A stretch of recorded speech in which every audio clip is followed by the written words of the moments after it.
Good evening, you're very welcome to the Daily Rundown with me, Fiona Fox. And tonight on the programme we'll be chatting to film know-it-all Chris Grogan about what's on right now. We'll also chat about the big stories of the day, including quintuplets, exams, corruption and much, much more. So joining me tonight to make sense of it all, it's blogger and perpetual first dater, Miss Jacqui Wright. Hello, Jacqui. Hello, Fiona. It's been ages, you haven't been on, I haven't seen you in ages, so it's lovely to have you back. Thank you. You're very welcome. And it's the first time he's been on with me, but it's certainly not his first time on the show. Comedian Chris Kehoe is here as well. Hi, Chris. Hi, you okay? Yes, nice to have you on the show with me, like I said, for the first time, but you've had a few runs on the couch, haven't you? Yeah. So I'm not a virgin to this it's sort of not, thing. you're not. It's nothing to you. Lovely to see you both. And you at home can also get involved. Don't forget, just give us a little tweet at the Daily Rundown. We'd love to hear from you. Now let's go to our first story of the day. An SAT's test due to be taken by 600,000 children today was leaked online by a rogue marker. The answers were to a key stage 2 grammar, punctuation and spelling test for children aged 10 and 11. This is the second time in recent weeks a primary school exam has been published online. Ministers have now launched a hunt for the rogue marker who leaked the SATs test to a journalist.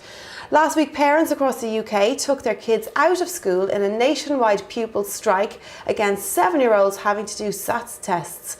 It's all kicking off the school gates now, it looks like, isn't it? I'm having trouble saying those tests. I mean, I didn't help myself by spelling it out, I suppose, to begin.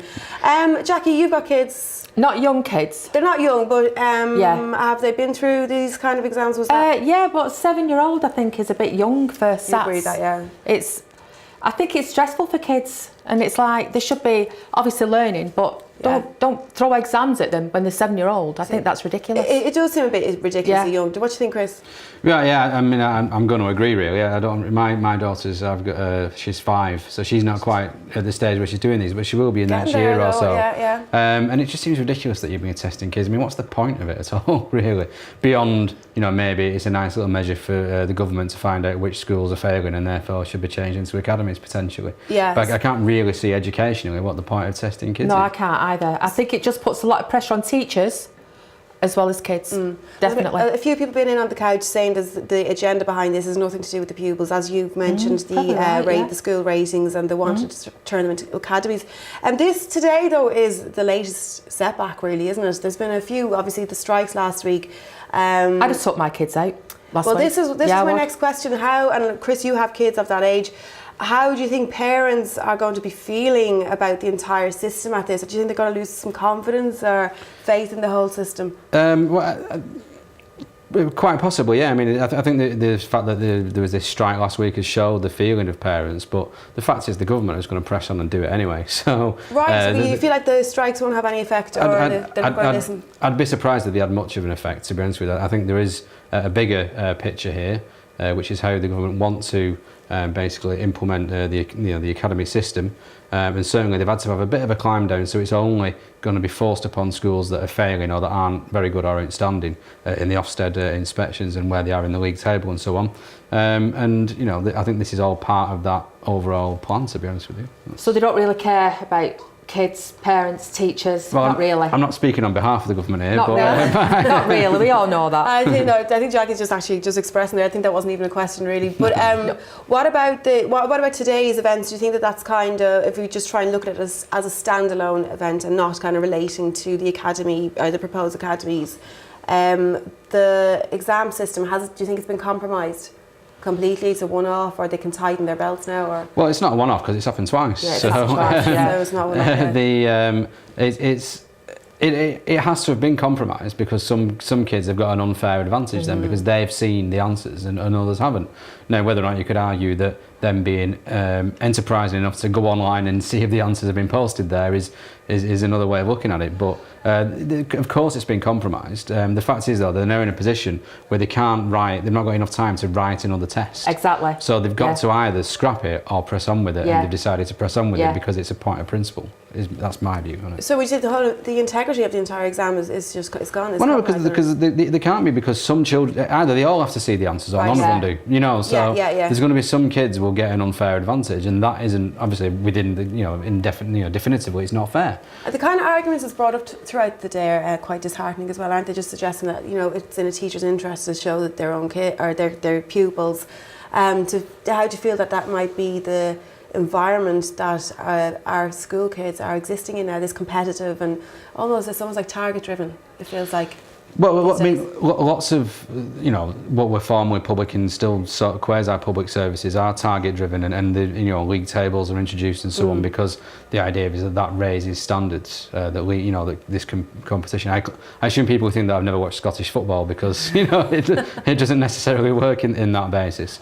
But it is the ideology of competition and basically trying to drag everybody up to a certain level is one that's central to the way all Western governments have behaved since the early 80s, really. So, education is just commodified in the same way that everything else is. Yeah.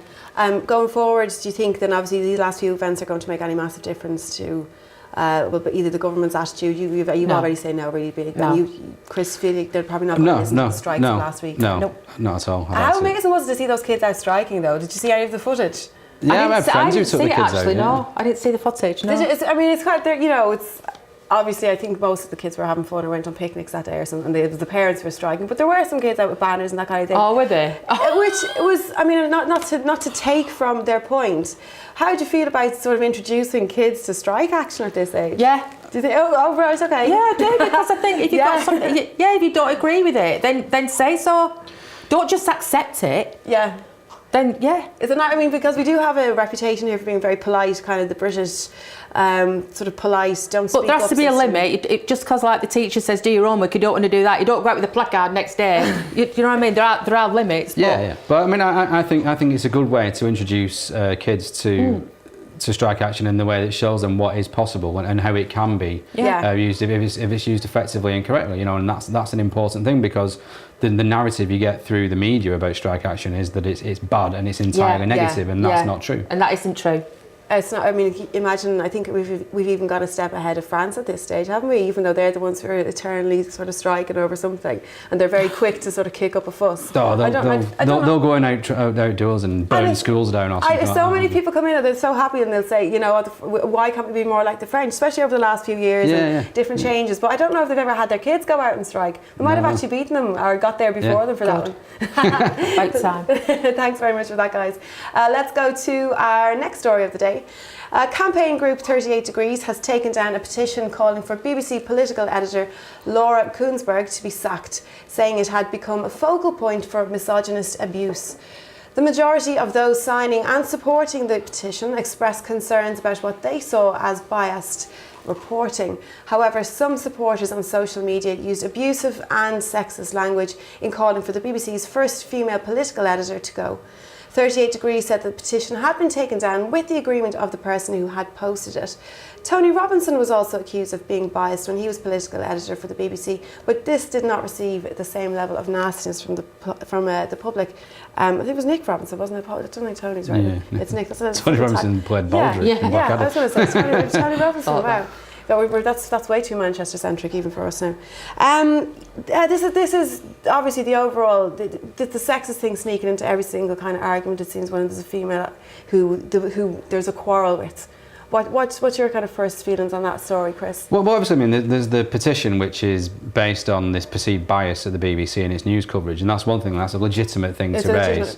If that's what you think, and people want to sign it and get rid of her for effectively not doing her job correctly as they see it, then that's fine. Yeah. The fact that she's a woman is irrelevant to that argument, really. But obviously, not to some people who want to just bring it all down to the base level, and you wonder whether or not, had it been, had the ads have been black or been Muslim or whatever, not heterosexual white male in essence, then you would have probably found the pejorative terms being used about whatever it was that differentiated them from that. And it completely takes away from the actual legitimacy of the argument. So, is she presiding over a biased news coverage or not? will not know now because people Yeah. can't be trusted to behave like adults and discuss It's things in a true. rational Yeah, way. they've done themselves really. Yeah. If that's what their purpose was, if they were so full of anger and vitriol that they went out and they personally attacked her, their argument is all lost now basically. Well, yeah, because I mean, like the person who put the petition up has agreed to have it taken down because he Yeah. said, well, wasn't the purpose of this. got out Well, of obviously hand. felt strong enough to go to. I mean, because the 38 Degrees is a platform for petitions and They do a lot of campaigning and that kind petitions, thing. 38 Degrees Yeah, though. yeah. So it's a kind of a host for that kind of thing. So yeah, they have obviously taken this one down. Where is there any way around this? Because it just seems to be the case all the time, doesn't it? It's an ongoing issue, whether it's ageism, with women are commenting on how old they're looking on TV or how bad they look on TV when they're trying to do a job that's nothing to do with looks or appearance. They're just a presenter or a broadcaster or a political correspondent or a politician, whatever they might be. It all comes back to that she's a woman and very female-specific insults that we saw on this petition. What's the way around this? I think as well, it's once it gets on social media, isn't it? That's where people get the nastiest, on social media. Well, this isn't because they're even anonymous and stuff like that. But I know what you're saying, and I don't see how you can get round it or past it, because it's not been that long ago where women were just staying at home. No, Do you think it's long enough ago though? That No, it not shouldn't for be- some it shouldn't be not for some people. No. I think there is an inherent Yeah. sort of Yeah. misogyny in There is. society, to be honest with you, to a degree. It's something I've become more aware of since I became a father to a little girl, Right. which is, a bit, I feel a bit ashamed on my part for not noticing it earlier, but there we are. And it's about the role that women are expected to play in society, which is to look nice. The whole thing of sugar and spice and all things nice, and little boys the one thing, and You're not and so supposed on. to have an opinion. And it's completely incorrect, and that is central to this whole thing. In that, because she's a woman, that has to be brought out by these people online. And that's what it comes down to. We're just going to go for a quick break, but I actually want to come back to this because I think there's a little bit more to discuss. Going for our first break of the evening. Don't go anywhere. We've got lots more news and our movie special coming up as well. See you soon.